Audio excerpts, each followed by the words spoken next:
జై శ్రీమన్నారాయణ. భగవద్బంధువులారా, ఈరోజు మంచి విషయం. భోజనము చేసేటప్పుడు ఎందుకు మాట్లాడకూడదు? భోజనం ఎప్పుడైనా తూర్పు దిక్కు వైపుకు తిరిగి మాత్రమే చేస్తే ఉత్తమం. ఎందుకంటే ఆ వైపు ప్రాణశక్తి ఎక్కువగా ఉంటుంది. భోజనము ఎప్పుడైనా ఎత్తైన దాని మీద కూర్చొని నోటికి ఎదురుగా విస్తరిని పెట్టుకొని భోజనం చేయకూడదు.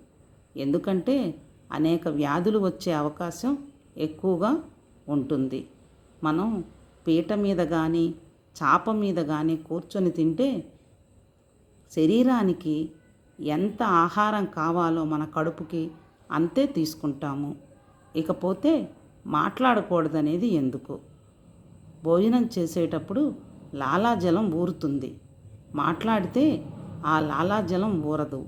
దానివల్ల మన శరీరంలో తీసుకునే ఆహారం జీర్ణం అవ్వకుండా శరీరానికి రోగ సంబంధించిన వ్యాధులు వచ్చే అవకాశం ఉంటుంది. అందుకని భోజనం చేసేటప్పుడు మాట్లాడవద్దు అంటారు పెద్దవాళ్ళు. జై శ్రీమన్నారాయణ.